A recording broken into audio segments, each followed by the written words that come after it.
বিসমিল্লাহির রহমানির রহিম। আসসালামু আলাইকুম। দেশ এবং দেশের বাইরে যে যেখান থেকে আজকে আমার ব্লগটি দেখছেন, আশা করি আল্লাহর রহমতে সবাই ভালো আছেন। আলহামদুলিল্লাহ আমরাও ভালো আছি।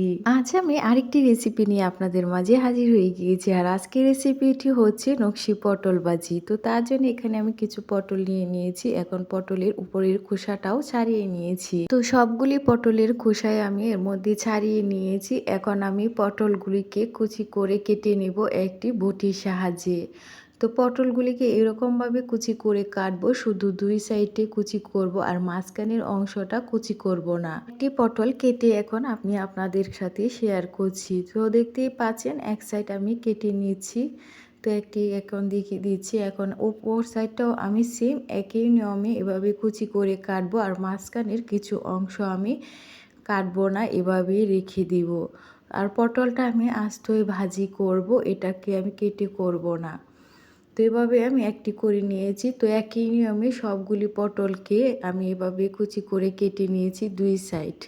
তো এখন আমি এর মধ্যে মশলা অ্যাড করব। প্রথমে আদা বাটা, জিরা বাটা, হলুদের গুঁড়ো, ধনে গুঁড়ো এবং পরিমাণ মতো লবণ দিয়ে সবগুলি পটলকে মশলার সাথে হাত দিয়ে ভালোভাবে মিশিয়ে নেব। তো মিশানো হয়ে গিয়েছে। তো এখন আমি একটি চুলাতে একটি কড়াই বসিয়ে দিয়েছিলাম। তো কড়াইটি গরম হয়ে এসেছে। এর মধ্যে এখন আমি তেল অ্যাড করে নিচ্ছি। তো তেলটি গরম হওয়া পর্যন্ত অপেক্ষা করছি।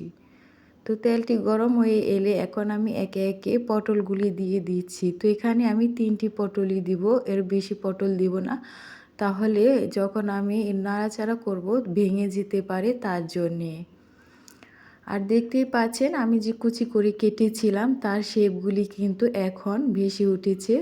তো পটলের মাঝখানে এই জায়গাটা আমি কাটিনি, ফাঁকা রেখেছিলাম, সেই জায়গাটার মধ্যে হালকাভাবে একটি কুরছন বা চামিচ দিয়ে মাঝখানে চাপ দিলে তাহলে পটলের ডিজাইনটা বেশ সুন্দরভাবে ফুটে ওঠে। তো দেখতেই পাচ্ছেন মাশাআল্লাহ অনেক সুন্দরভাবে ফুটে উঠেছে নকশি পটলের ডিজাইনটা। তো আমি যেভাবে কেটেছিলাম কুচি করে, তো সেই কুচিগুলি এখন বোঝা যাচ্ছে। প্রতিদিনের মতো আজকেও আপনাদের কাছে আমার একটি রিকোয়েস্ট, আমার এই ব্লগটি যদি প্রথম থেকে শেষ পর্যন্ত দেখে সামান্যতম পরিমাণে ভালো লেগে থাকে তাহলে প্লিজ একটি লাইক এবং সাবস্ক্রাইব করবেন।